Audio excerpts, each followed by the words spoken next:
আসসালামু আলাইকুম এভরিওয়ান। নিয়তি গল্পের তৃতীয় পার্ট। তো চলো বেশি কথা না কইয়া গল্প শুরু করা যাক। নীলের চোখগুলো নীল রঙের ডিব্বা হয়ে গেছে আর নীল বারবার মাথা থাকাচ্ছে। নীল রং চলে যাচ্ছে। ঋতু মেঝেতে বসে ভয়ে জড়সড়ো হয়ে দেখছে। দীর্ঘ 5 মিনিট পর নীল ঠিক হয়। এবার ঋতু জিজ্ঞেস করে, তুমি আসলে কে? তোমার চোখ নীল হয়ে গিয়েছিল কেন? নীল চুপ। ঋতু বলল, বলো তোমার চোখ নীল কেন? নীল তাও চুপ। ঋতু বলল, কথা বলছো না কেন? নীল কোনো কথা বলছে না, চুপ করে আছে। নীলের মায়া শক্তি এখন কাজ করছে না। এবার বাধ্য হয়ে ঋতুকে উত্তর দিতে হবে, না হলে কোনো ঝামেলা হতে পারে। নীল তখন মুখ খুলল। নীল বলল, আমি নীল না। তুমি যে নীল ভাবছো আমি সে নীল না। ঋতু অবাক চোখে তাকিয়ে আছে নীলের দিকে। ঋতু বলল, তাহলে তুমি কে? আর রিয়েল নীল কোথায়? নীল বলল, রিয়েল নীল আর তার পরিবার এখন লন্ডনে আছে। ঋতু বলল, তুমি কে? নীল বলল, আমি ইথান, গ্রিসের অ্যাথেন্স শহরে থাকি। আমি এখানে আসছি এক দানবের ভয়ে, যার নাম রিভার্স, অভিশপ্ত দানব। ঋতু বলল, সে কি কালো কালো বিচ্ছিরি দেখতে, আর ছাতে একটা শিয়াল থাকে? নীল বলল, ইয়েস ইয়েস। রিভার্সকে তুমি কোথায় দেখছো? রিভার্স এখানেও চলে আসছে। ঋতু বলল, আমি তাকে স্বপ্নে দেখছি। সে আমাকে ধরে নিয়ে গেছে আর আমার রক্ত দিয়ে অভিশপ্ত মুক্ত হবে। নীল বলল, এর অর্থ হলো আমাদের মেয়েকে ধরে নিয়ে যাবে। ঋতু বলল, তোমার মেয়ে মানে? নীল হাতের ইশারা দিতেই দেয়াল 2 ভাগ হয়ে কাছের দরজা বের হলো, আর সেখান থেকে 2টা বাচ্চা মেয়ে বের হলো, যাদেরকে হসপিটালে দেখেছিল। মেয়ে দুটো দেখতে বেশ কিউট, দেখলে জড়িয়ে ধরতে ইচ্ছে করে। ঋতু তাদের দিকে মুগ্ধ নয়নে তাকিয়ে আছে। বাচ্চা দুটোকে দেখে ঋতু ভাবনার জগতে হারিয়ে গেল। যদি আমার এমন দুটো বাচ্চা হতো। নীলের ডাকে ঋতু ভাবনার জগৎ থেকে ফিরে। মেয়ে দুটো চোখ নীল, তার জন্য আরো চমৎকার লাগছে। নীল বলল, আমার মেয়ে হেলেন আর হেলেনা। ঋতু এবার নীলের দিকে প্রশ্ন ছুড়ে দিল, তাহলে আমাকে এইসবের মধ্যে জড়ালে কেন? আমি কি দোষ করছি? আমার জীবনটা নষ্ট করলে কেন? নীল বলল, আমি তোমার কাছে না পৌঁছালেও রিভার্স ঠিকই তোমার কাছে চলে আসবে। ঋতু বলল, কি? আমি কি করছি? আমার কাছে আসবে কেন? নীল বলল, কারণ তোমার মাথাটা তার লাগবে। ঋতু ভয়ে মাথায় হাত দিয়ে বলল, মাথা দিয়ে কি হবে? নীল বলল, আমি বলতে পারবো না, এখানে ছোট্ট বাচ্চা আছে। ঋতু বলল, আপনি মিথ্যা বলছেন, কারণ আমি তো গ্রিসের মানুষ না। নীল বলল, তোমার পিঠে নীল একটা দাগ আছে, দেখো। ঋতু মনে মনে বলল, আমার পিঠে দাগ আছে তা আপনি কেমনে জানলেন? ঋতু জিজ্ঞেস করলো, হেলেনার মা কোথায়? নীল তখন মেয়ে দুটোর দিকে তাকিয়ে চোখের পানি ছেড়ে বলল, রিভার্সের হাত থেকে হেলেনাকে বাঁচাতে গিয়ে রিভার্সের হাতে নিজের জীবন বিলিয়ে দেয়। বাবার চোখের কান্না দেখে হেলেনা দৌড়ে এসে বাবা বলে ঝাপটে ধরে, আর নীলের চোখের পানি ছোট ছোট হাত দিয়ে মুছে দেয়। ঋতুর কাছে অনেক ভালো লাগে মেয়ে দুটোকে। হেলেন একটু চঞ্চল টাইপের, হঠাৎ জিজ্ঞেস করে বসে, বাবা উনি কে? ঋতুকে দেখিয়ে বলে। নীল পড়ে যায় বিপাকে, এখন মেয়েকে কি বলবে? ঋতু তাকিয়ে আছে নীলের দিকে, আর ঋতু মনে মনে চাইছে মা বলুক, কারণ এরকম কিউট দুটো মেয়ের মা হওয়া ভাগ্যের ব্যাপার। কিন্তু নীল কিছুই বলছে না, চুপ করে আছে। কিছুক্ষণ পর নীল বলল, মা তোমরা এখন যাও, পরে বলবো। নীল বলার সাথে সাথে মেয়ে দুটো দেয়ালের সামনে গিয়ে দাঁড়ালো। দরজা বের হলো আর মেয়ে দুটো উধাও। মেয়ে দুটো অনেক নম্রভদ্র, কিন্তু এবার ঋতু নীলের দিকে রাগান্বিত দৃষ্টিতে তাকিয়ে আছে। নীল বলল, এভাবে তাকিয়ে আছেন কেন? ঋতু বলল, আপনি ওদের বললেন না কেন আমি ওদের মা হই? নীল বলল, বলার সময় আসুক তারপর বলবো। ঋতু বলল, তা আপনাকে কি বলবো, ইথান নাকি নীল? নীল বলল, এখানে তো আমি নীল, তাই নীল বলবেন। ঋতু বলল, আচ্ছা আপনি আমার বড় হবেন নাকি ছোট? মানে 2টা মেয়ে আছে তো তাই বললাম। নীল বলল, আপনার বড় আমি। ঋতু বলল, তাহলে তো নাম বলা যাবে না, তার মধ্যে আবার জামাই। আচ্ছা তোমার পাশে কি ঘুমাতে পারবো নাকি আলাদা? নীল বলল, তোমার ইচ্ছা। ঋতু বলল, আসল কাজ করে এখন আমার ইচ্ছা? পুরুষ জাতি বড়ই অদ্ভুত, সেটা দুনিয়ার যেই প্রান্তেই পুরুষ হোক না কেন। দুইজন এক বিছানায় ঘুমালো। নীল নিশ্চিন্তে ঘুমাচ্ছে, কিন্তু ঋতুর ঘুম আসছে না। নীলের এইসব অদ্ভুত কথা শুনে খুব টেনশন হচ্ছে। এরকম এই চিন্তা সেই চিন্তা করতে করতে ঘুমের দেশে পাড়ি দেয় ঋতু। সকালে সূর্য মামার আলো চোখে পড়তেই ঋতুর ঘুম ভেঙে যায়। অনেক দেরি করে আজ ঘুম থেকে উঠা হয়েছে, অফিসে যেতে হবে। তাড়াহুড়ো করে শাওয়ার নেয় ঋতু। এইদিকে নীল ওঠে নাই, তাকেও ডাকতে হবে, নাস্তার কথা বলতে হবে। মাঝে মাঝে ঋতুর রাগ হয়, ঘরে সকালবেলা মেয়েদের কম কাজ নাকি? পুরুষরা তো পড়ে পড়ে ঘুমায় সকালে। নীলকে ডেকে দরজা খুলে বাইরে যেতেই মনে পড়লো আজ তো শুক্রবার, অফিস নাই। ঋতু বলল, ধুর সাই, কি যে করি, আজ তো শুক্রবার মনেই নেই। এমন সময় পত্রিকাওয়ালা হাজির। শুক্রবারে একটু দেরি করে পত্রিকা দেয়, মানে 10টার সময়, আর এমনি দেয় 8টার সময়। হতাশে পত্রিকা হাতে নিয়ে সোফায় বসে পড়ল।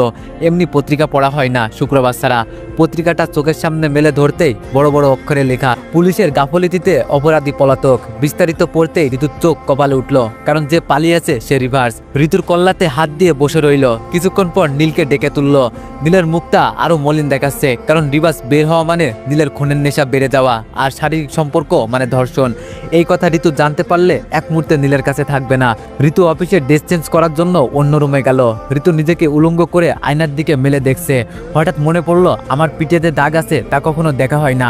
তাই ঋতুর ইচ্ছে হলো দেখার। ঋতু ঘরে গেল, আয়নার সামনে থেকে আর কাঁধের উপর দিয়ে ঘাড় ঘুরিয়ে আয়নায় তাকাতেই চিৎকার দিয়ে বের হয় ঋতু, কারণ আয়নায় রিভার্সকে দেখতে পাই। আয়নাতে স্পষ্ট রিভার্সের বিদঘুটে চেহারাটা দেখা যাচ্ছিল, কিন্তু এখানে রিভার্স আসলো কিভাবে? ঋতু চিৎকার দিয়ে রুম থেকে বের হয়ে যায়, আর বেডরুমে নীল শুয়েছিল।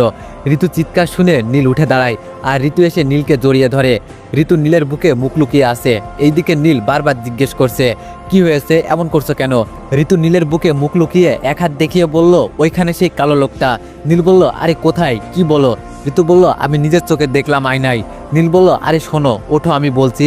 নীল ঋতুর পিঠে হাত দিয়ে অনুভব করলো খালি খালি কেন। নীল তাকিয়ে দেখে একদম জামা কাপড় ছাড়া। এখন ঋতুকে যতই বলছে আমাকে ছাড়ো, ঋতু ততই নীলকে জড়িয়ে ধরছে, কারণ ঋতু পড়ে গেছে এখন লজ্জায়। ঋতু বুঝতে পেরেছে সে উলঙ্গ। নীল তখন বিছানায় থাকা কম্বলটা ঋতুকে জড়িয়ে দেয়।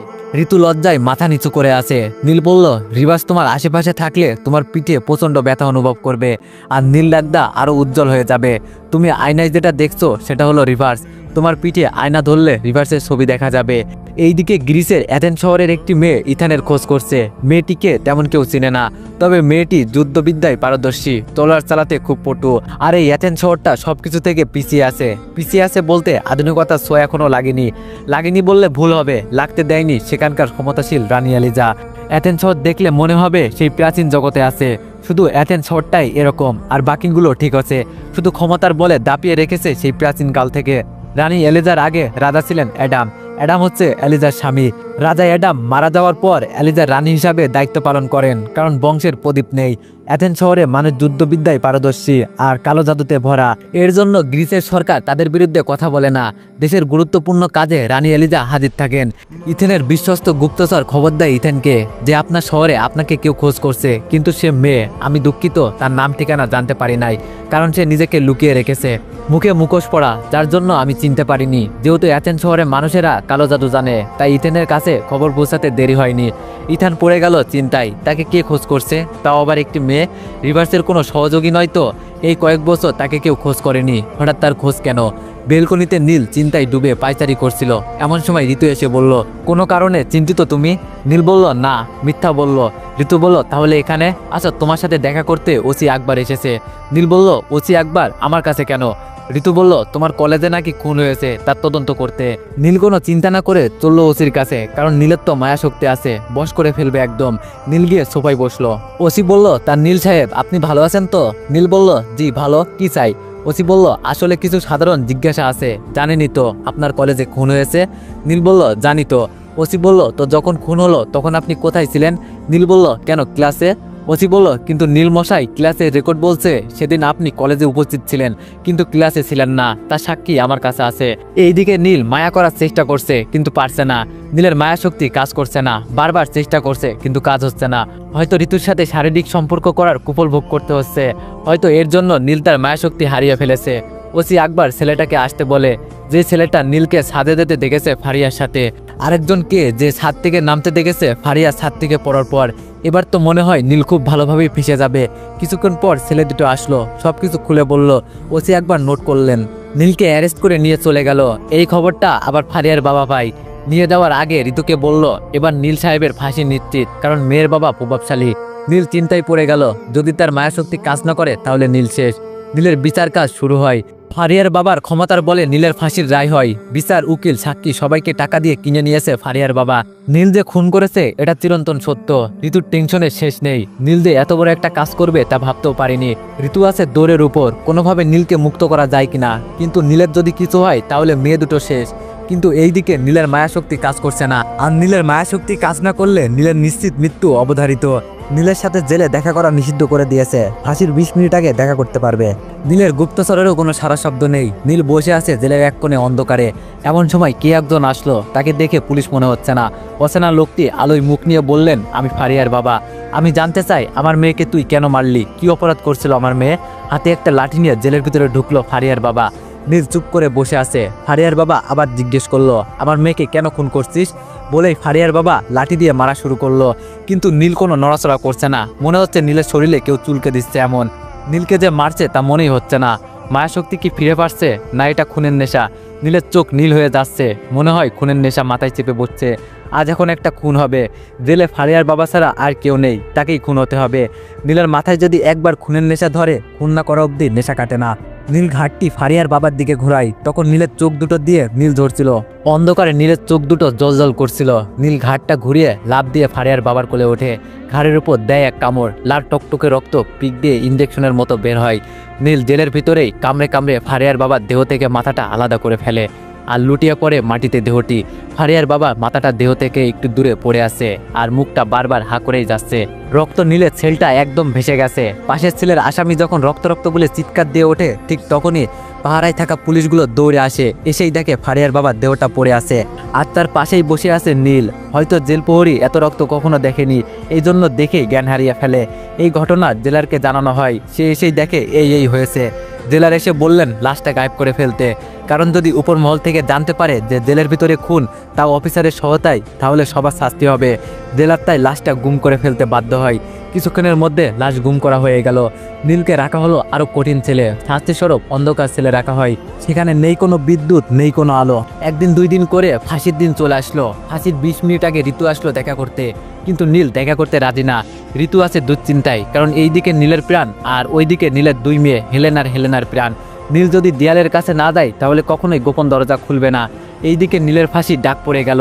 নীল শুধু মায়াভরা দৃষ্টিতে তাকিয়ে আছে, তাকে কেউ বাঁচাতে আসে কিনা, কিন্তু কেউ আসলো না। ফাঁসির দড়ি গলায় পরানোর আগে তার মাকে স্মরণ করলো। আরেকটা কথা না বললেই নয়, নীলের মা হচ্ছে অ্যাথেন্স শহরের রানী এলিজা।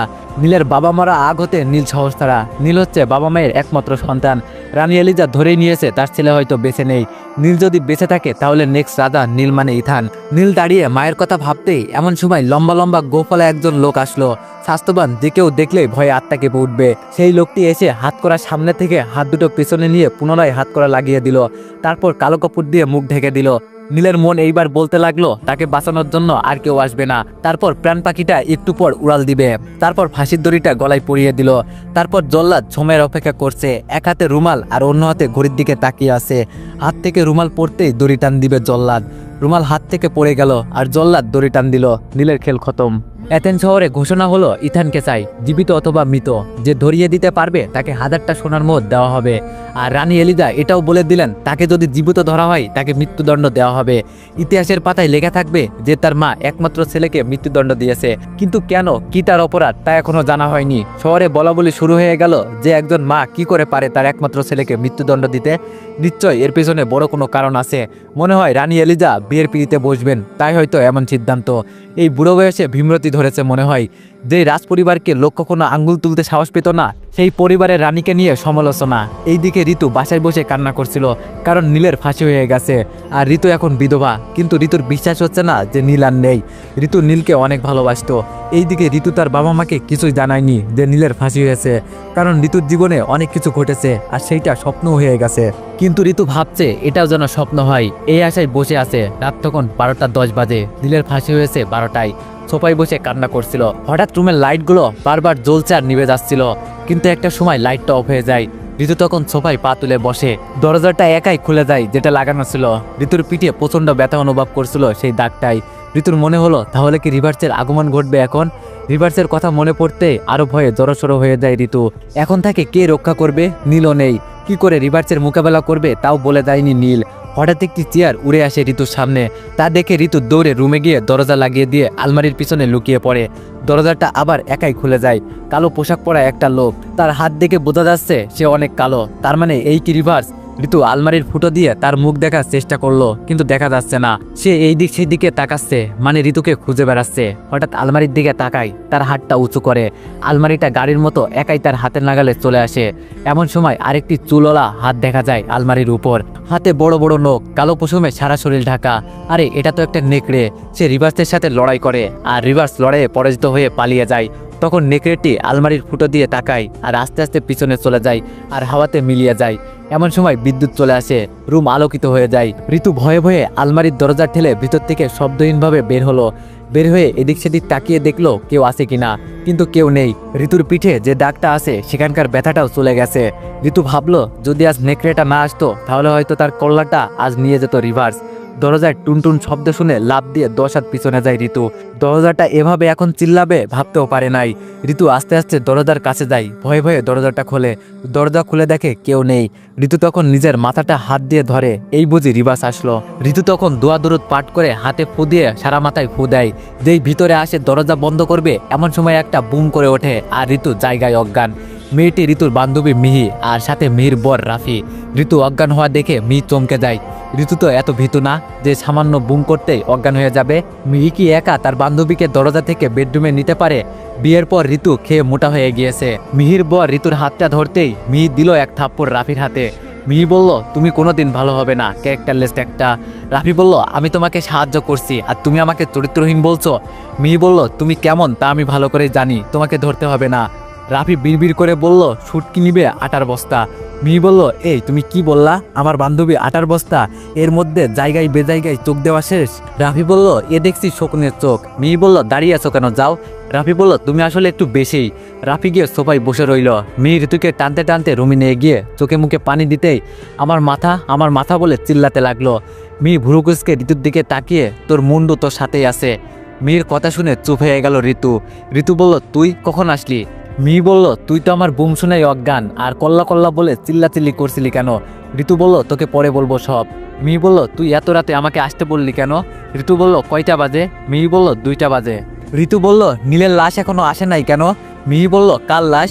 ঋতু কিছু বলে নাই মিহিকে। ঋতু থানায় ফোন দিল। নীলের লাশটা এখনো আসে নাই, তার জন্য ঋতু চিন্তায় আছে। কি করবে বুঝতে পারছে না, মনটা ভীষণ বিষণ্ণ ঋতুর। প্রিয়জন হারানোর যে কি বেদনা তা ঋতু জানে। বুকের ভেতরটা জ্বলে পুড়ে ছাই হয়ে যাচ্ছে। আর মিহিকে মাহি বলি, মিহি থেকে মাহি। মাহি আবার বলল, কি রে ঋতু, কাল লাশ? কিছুই তো বুঝছি না। ঋতু বলল, আমার স্বামীর লাশ। মাহি চমকে গিয়ে বলল, কি, নীল ভাইয়ের লাশ? মানে কি? ঋতু বলল, আজ নীলের ফাঁসি হয়েছে রাত 12টায়, কিন্তু লাশটা এখনো পৌঁছায়নি। অভিমান করে নীল আমার সাথে দেখা করেনি, এখন মনে হয় সেই জায়গাটাও দেখতে পারবো না। মাহি কিছুক্ষণ থ মেরে বসে থাকে, কারণ মাহি বিশ্বাস করতে পারছে না। থানা থেকে ফোন আসলো, নীলের লাশ পাঠিয়ে দেওয়া হয়েছে বাড়ির উদ্দেশ্যে, লাশ অ্যাম্বুলেন্সে। ঋতুর হাত থেকে ফোনটা পড়ে গেল, দুচোখ বেয়ে জল গড়িয়ে পড়তে লাগলো আর চিৎকার দিয়ে বলে উঠল ঋতু, নীল আর নেই, ভাবতেই বুকটা ফেটে যাচ্ছে। এমনও দিন দেখতে হবে তা ভাবতেও পারিনি ঋতু। ওইদিকে একটি মেয়ে যে ইথানের খোঁজ করছিল সেই মেয়েটি চলে আসে নীলের খোঁজে। এখনকার মানুষের কাছে মেয়েটি অদ্ভুত, কারণ মেয়েটির পোশাক সেই পুরনো আমলের। মাথায় একটা তলোয়ার, যেখানে মানুষের কাছে পিস্তল সেইখানে তলোয়ার। কেউ আবার অবাক দৃষ্টিতে তাকিয়ে দেখছে। আর মেয়েটি দেখতে তলোয়ার সুন্দরী। তলোয়ার বের করলে যেমন রোদে চিকচিক করে, তেমনি মেয়েটির রূপ একদম মায়াবতী। মায়াবতী বললে ভুল হবে, তলোয়ারবতী। কেউ কাছে গেলে ধারালো তলোয়ার দেখাচ্ছে। কিছু দূর যেতেই কিছু বকাটে ছেলে পট আটকে দাঁড়ায় মেয়েটির। বকাটে ছেলেগুলো বলল, আপু আপনার নাম কি? মেয়েটি বলল, সোফিয়া। ছেলেগুলো বলল, বাহ, খুব সুন্দর নাম, চলেন। সোফিয়া বলল, কোথায়? ছেলেগুলো গায়ে হাত দিয়ে বলল, একটু কানামাছি খেলবো। সোফিয়া বলল, হাত নামান। ছেলেগুলো বলল, না, এখন কি এই তলোয়ার দিয়ে হাত কাটবেন আমাদের? বলে হেসে দিল। বকাটে ছেলে পিলে মোট 7 জন। 7 জনের কাছে 7টা বাইক। আরেকজন বাইক থেকে নেমে এসে বলল, উঠা শালিরে, বলে একজন হাত ধরে টান দেয়। কিন্তু সোফিয়া বুঝতে পারে এরা কে। সোফিয়া তখন বাইকের পিছনে ধরে ছুঁড়ে মারে, মনে হলো বালিশ ছুঁড়ে মারলো। পিছনে তাকিয়ে দেখে একটাও নাই। যে দাঁড়িয়ে ছিল সে বাইক রেখেই দৌড়, কিন্তু একজনের বাইক বারবার সেলফ দিচ্ছে কিন্তু স্টার্ট নিচ্ছে না। আবার পা দিয়ে বারবার কিক দিচ্ছে কিন্তু স্টার্ট নিচ্ছে না। সোফিয়া বাইকের কাছে গেল আর ছেলেটার কাঁধে হাত রাখতেই লাফ দিয়ে বাইক থেকে পড়ে গেল। ছেলেটি দৌড় দিবে এমন সময় সোফিয়া শার্টের কলার ধরে টেনে ধরে। ছেলেটি বলল, আফা আমারে ছাইরা দেন। সোফিয়া বলল, কেন, আমাকে নিবেন না? ছেলেটি বলল, না আফা, আমারে ছাইরা দেন। সোফিয়া বলল, না, যাওয়া যাবে না, আমাকে এখানে নিয়ে যেতে হবে, মানে নীলের বাসা। ছেলেটি বলল, তারপর? সোফিয়া বলল, পরেরটা পরে। ছেলেটা ভয়ে ভয়ে বাইকে বসলো, তার পিছনে সোফিয়া চেপে বসলো। ছেলেটা ভয়ে জড়সড়ো হয়ে বাইক চালাচ্ছে। সকাল গড়িয়ে দুপুর হয়ে গেল, কিন্তু নীলের লাশ এখনো পৌঁছায়নি। থানায় বারবার ফোন দিচ্ছে ঋতু, কিন্তু থানা থেকে এক কথা বারবার বলছে, লাশ পাঠিয়ে দেওয়া হয়েছে। ঋতু গালে হাত দিয়ে বসে আছে, গতকাল থেকে খাওয়া দাওয়া অফ। মাহি কত করে বলল খেতে, কিন্তু কিছুতেই খাচ্ছে না ঋতু। এমন সময় অ্যাম্বুলেন্সের শব্দ। গাড়িটা গেট দিয়ে প্রবেশ করতে ঋতুর বুকটা হাহাকার করে ওঠে। নীল আর নেই, চোখের জল আর বাধা মানছে না। অ্যাম্বুলেন্স এসে থামলো। ঋতু এক পা আগায়, আবার এক পা পিছায়। কারণ নীলের মরা মুখখানা দেখার সাহস নেই। দুইজন লোক গাড়ির দরজা খুলে দিল। সাদা কাপড় দিয়ে মোড়ানো সিটের একপাশে পড়ে আছে। ঋতুর লাশ নামানো হলো আর একজন লাশের মুখ বের করে দিল। ঋতু একবার তাকায়, কিন্তু এ তো নীল না। তখন লোক দুটোর কলার চেপে ধরে ঋতু আর বলে, আমার নীল কোথায়? তো এভরিওয়ান, নেক্সট পার্টের জন্য অপেক্ষা করো। ধন্যবাদ।